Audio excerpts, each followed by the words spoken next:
Hi everybody, have a wonderful day. In this video talk about Sony Xperia 5 volts review. Subscribe our channel for future updates. Many things go into building a good mobile phone.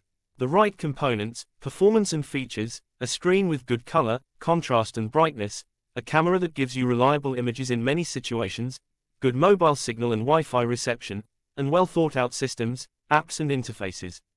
One of the most important is the physical design of the mobile phone. This is a gadget you carry in your pocket all day, and in your hand for several hours every day. So it has to be well adapted and designed for that. The Sony Xperia 5 volts is not. Despite retaining the compact, elongated dimensions that Sony's Xperia 5 phones have become known for, it's one of the most uncomfortable phones to hold that I've tried in a long time. They've never been very ergonomically rounded with flat surfaces and straight edges in the frame all around, but what Sony's designers were thinking here is a mystery. There are double sharp edges on both the front and back where the frame transitions to a completely flat glass surface with a clear seam. It chafes my fingers and palm when I sometimes need to grip it more firmly, and is annoying when I make swipe gestures on the screen from the edges.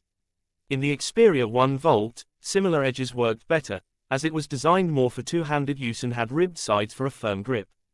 High performance, at first. With Qualcomm's Snapdragon 8 Gen 2 under the hood, it's hard to complain about performance.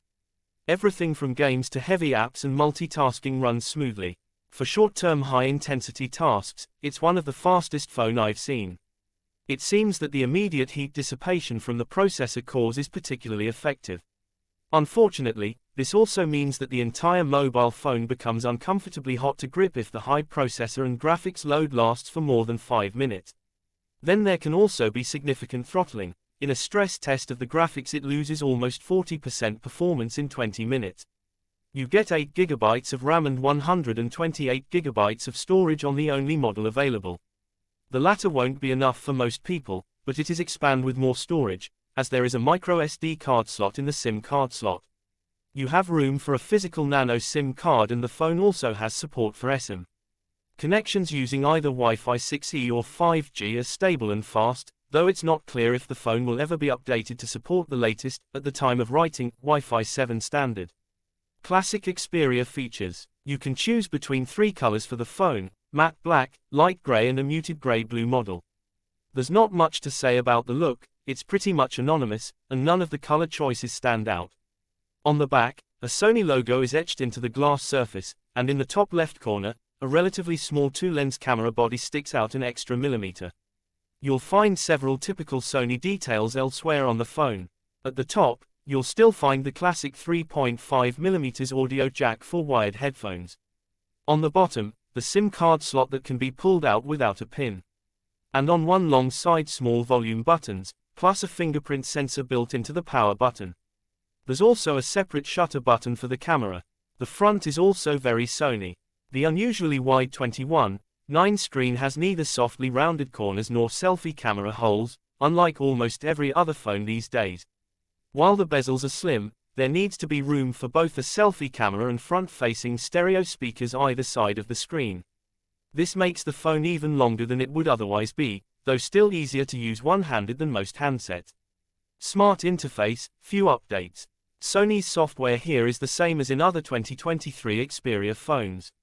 Its Android 13 skin is very similar to the stock Google version, but there are some bonus navigation features, such as a smart and easy-to-use split-screen or floating window multitasking system. However, the latter works better on the Xperia 1 volt, where you have a larger screen area. Sony spices things up with several of its own apps and services.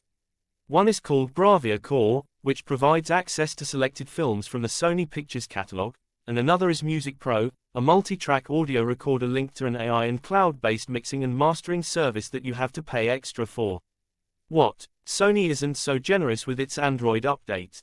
Only 2 years of system updates and 3 years of security updates are guaranteed, which is well behind most of the competition.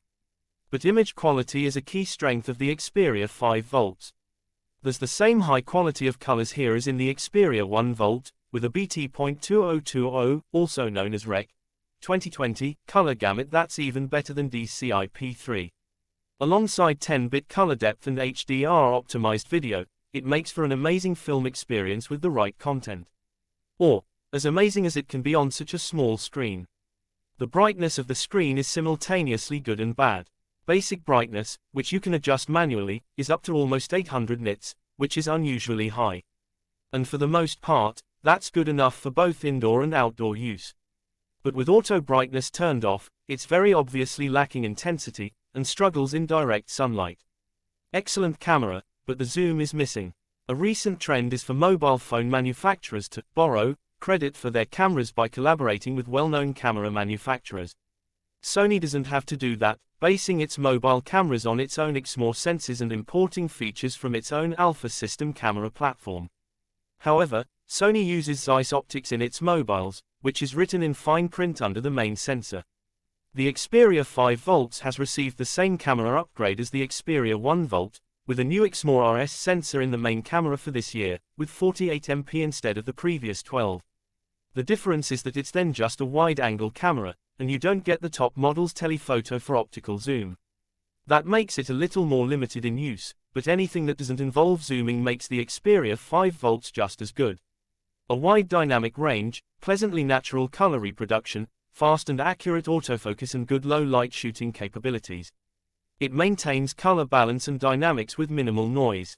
If I shoot at a wide angle, I don't have to rethink my approach. The color, light and dynamics work the same way, even if the low-light shots are a bit noisier and the detail is not as sharp. The camera app, which convincingly imitates a Sony Alpha system camera, still pretends I have an optical zoom and in manual mode makes it switch between 3 fixed focal lengths or zoom with a smooth slider. 3 ways to film. Sony also wants you to be happy to film a lot with your Xperia. In addition to video in the camera app, you have 2 separate video shooting apps. Video Pro gives you some extra tools for things such as smooth zooming, object tracking, more ISO control and even live streaming capability. Cinema Pro mimics a real pro camera for cinematographers, offering the likes of color grading filters, detailed FPS control and full manual control of the shutter. It all feels a bit excessive for a mobile phone, and I would have liked to see Video Pro baked in as a mode in the camera app instead. With the same 5000 mAh battery as the Xperia 1V, but a smaller screen area and lower resolution display, battery life should be improved. A 120Hz refresh rate can dynamically adjust depending on what you're doing certainly helps this. And yes, this is a step up from the Xperia 1V's merely acceptable battery life to something really good. There's also 30W wired charging and support for Qi wireless charging, though the wattage of the latter isn't specified.